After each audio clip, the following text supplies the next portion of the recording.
प्यारे साथियों, आप सभी का हमारे चैनल पे बहुत बहुत स्वागत है। उम्मीद करता हूं कि स्वस्थ होंगे, मस्त होंगे और तैयारी बेहतरीन चल रही होगी। जो भी बच्चे क्लास 10th में हैं और बोर्ड एग्जाम की तैयारी कर रहे हैं, उनके लिए त्रिकोणमिति का एक मोस्ट इंपोर्टेंट वीडियो लेकर के आ चुका हूं। और बच्चों, आज के इस वीडियो के माध्यम से मैं आप सभी को एक ऐसा ट्रिक बताने वाला हूं जिन्हें अगर आप जान लेते हैं, देख लेते हैं, समझ लेते हैं तो त्रिकोणमिति के किसी भी एंगल की वैल्यू आप मात्र 2 सेकंड के अंदर बता सकते हैं। तो भैया, आज के इस वीडियो को शुरू से लेकर के एंड तक जरूर देख लेना। वीडियो को लाइक कर देना, शेयर कर देना, चैनल पर नए होंगे तो सब्सक्राइब जरूर करना। आइए बच्चों, समझते हैं। हमारा ये पहला ट्रिक है द हैंड ट्रिक, और दूसरा आपका ये ट्रिक है जिसके माध्यम से आप पूरा त्रिकोणमिति की वैल्यू आप मात्र 2 सेकेंड में निकाल सकते हैं। चाहे वो साइन थीटा हो, कास थीटा हो, टेन थीटा हो, कॉट थीटा हो, कोसेक थीटा हो या आपका सेक थीटा हो। किसी भी एंगल की वैल्यू अगर आप निकालना चाहते हैं तो वीडियो को एंड तक जरूर देखना। सबसे मजेदार की बात यहाँ पे यह है हैंड ट्रिक वाला। अपने हाथ के अंगुलियों की मदद से आप इसका पूरा वैल्यू निकाल सकते हैं। वो भी कैसे? इस ट्रिक के माध्यम से। सबसे पहला हमारा ये फार्मूला है, ये वाला। अगर आप किसी भी साइन थीटा की वैल्यू निकालना चाहते हैं, जैसे मान लो साइन 0 की, 30 की, 45 की या साइन 60 की या साइन 90 की वैल्यू अगर आप कैलकुलेट करना चाहते हैं तो आपको मात्र ये फार्मूला अप्लाई करना है। कौन सा फार्मूला है? रूट में क्या है आपका? Bottom fingers upon 2। अब इसको अप्लाई कैसे करेंगे, ध्यान से समझिएगा। जैसे मान लो मैं यहाँ पे साइन 30 डिग्री की वैल्यू हमें कैलकुलेट करनी है, हमें बताना है, ठीक है। इससे क्या होगा, बोर्ड एग्जाम में भी ज्यादा हेल्पफुल होता है। बहुत सारे बच्चों को ये याद नहीं होता है, याद भी करते हैं तो कंफ्यूजन रहता है। तो भैया, आज के बाद से कंफ्यूजन आपका खत्म हो जाएगा और ये ट्रिक जान लो, पूरा खत्म कर दोगे। जैसे मान लो आपको साइन 30 डिग्री की वैल्यू आपको निकालना है, तो सबसे पहले यहाँ पे लिख देना है साइन 30। हम इसकी वैल्यू निकालना है भाई। चलो, अब आपको क्या करना है, बॉटम फिंगर्स। अब देखो यहाँ पे इसकी वैल्यू हमें निकालना है ना, तो अब देखो इस अंगुली के नीचे कितनी अंगुलियां है, तो मात्र यहाँ पे एक अंगुली दिखाई दे रही है, ठीक है।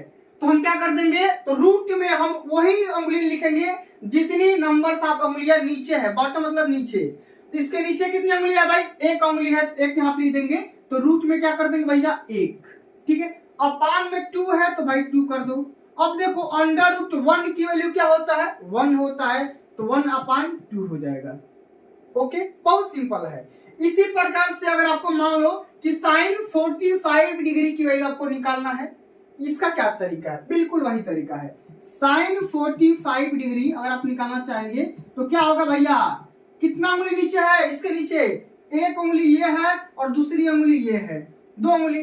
तो क्या हो जाएगा? रूट में 2 अपान 2। अब इसका बार निकाल लो भैया। अब ये क्या हो जाएगा? रूट में 2। अब 2 को क्या कर सकते हैं? रूट 2 इंटू का रूट 2 लिख सकते हैं। एक रूट से एक रूट कैंसिल आउट हो जाएगा, तो 1 अपान रूट 2 निकल करके आ जाएगा, ठीक है। और आप मान लो अगर आपको यहाँ पे साइन 60 की वैल्यू निकालना है तो क्या करोगे? पूरा निकाल के दिखाऊंगा। देखो साइन 60 डिग्री। अब यहाँ पे देखो इसके नीचे कितनी अंगुलियां है? एक अंगुली है, दूसरी अंगुली है, तीसरी अंगुली है, तो 3 अंगुलियां है ना। रूट में 3 अपान 2। बहुत ही सिंपल सा तरीका है। साइन 90 का निकालना चाहोगे तो बिल्कुल वही तरीका है। क्या कर दो भैया? साइन अगर आपको 90 डिग्री की वैल्यू निकालना है तो क्या करोगे? अब यहाँ पे देखो कितनी अंगुलियां है? 1 2 3 4, तो क्या हो जाएगा? 4 और बटे का कितना? 2 कर दो, तो रूट 4 की वैल्यू क्या हो जाएगी? 2 अपान 2। तो 2 से 2 कैंसिल आउट हो जाएगा, 1 निकल करके आ जाएगा। इसी तरीके से आप सभी को याद रखना है और यही ट्रिक अपनाना है। ओके, समझ में आ गया? चलिए, अगर आपसे कोई पूछेगा कास की वैल्यू निकालना होगा तो क्या करोगे? अगर आपको कास थीटा की वैल्यू निकालना होगा, इस मान लो यहाँ पे 0 डिग्री, 30 डिग्री या यहाँ पे 60 डिग्री, तो कैसे निकालेंगे? उसका भी सिंपल सा तरीका है। क्या है तरीका? समझिएगा, एकदम बेसिक स्टाइल में समझेंगे, कोई दिक्कत है नहीं, 2 सेकंड में नहीं लगेगा, आप निकाल सकते हो। इसका क्या ट्रिक है? देखो लिखा गया ना cos theta is equal to top finger root upon 2। तो जिससे मान आपको यहाँ पे निकालना होगा cos 30 की वैल्यू। तो क्या करोगे यहाँ पे देखो cos, ठीक है यहाँ पे देखो cos 30 डिग्री। अब cos 30 डिग्री जो हम उंगली ले रहे हैं उसके ऊपर में कितनी उंगलियां है, अब देखो 1 2 3, तो √3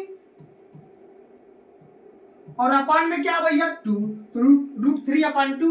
सिंपल सा तरीका है। इसी प्रकार से cos एक दो और का मान निकाल लो। समान हमको cos तो यहाँ पे 60 की वैल्यू निकालना है, तो cos 60 की वैल्यू क्या हो जाएगा। अब देखो रूट में इसके ऊपर कितनी उंगलियां है, एक उंगली है, कौन सा अंगूठा वाला है, तो भाई रूट में 1 और अपान में कितना हो जाएगा 2, तो cos 60 की वैल्यू क्या हो जाएगा 1/2। बहुत ही सिंपल सा तरीका है। इसी प्रकार से cos 30 की भी निकाल दो भैया, और निकाल देते हैं, निकाल ही दिए हैं। cos 45 का निकाल दो, cos 45 का क्या हो जाएगा, तो रूट में कितना, इसके ऊपर उंगली बताओ, 1 2 उंगली है तो 2 और बट्टे में 2 लिख दो यहाँ पे, तो क्या हो जाएगा 1/√2 हो जाएगा। कैलकुलेशन कर कभी मैंने दिखाया था, ठीक है। ये तरीका होता है cos का निकालने का। ओके चलिए, अब आपसे अगर tan थीटा की वैल्यू निकालना होगा 0 का, 30 का, 45 का, 60 का या 90 का, तो क्या तरीका अपनाओगे, उसका भी तरीका सेम यही है, लेकिन थोड़ा सा फार्मूला में चेंज किया गया है। क्या है चेंज, समझो। tan थीटा की वैल्यू अगर आपको निकालना होगा तो क्या करोगे, रूट में बॉटम फिंगर्स अपान रूट में टॉप फिंगर्स, ठीक है। क्या कर दोगे, रूट में बॉटम फिंगर अपान में रूट में टॉप फिंगर। इससे मान लो यहाँ पे tan 30 की वैल्यू आपको निकालना होगा, किसका, tan 30 डिग्री की वैल्यू निकालना होगा।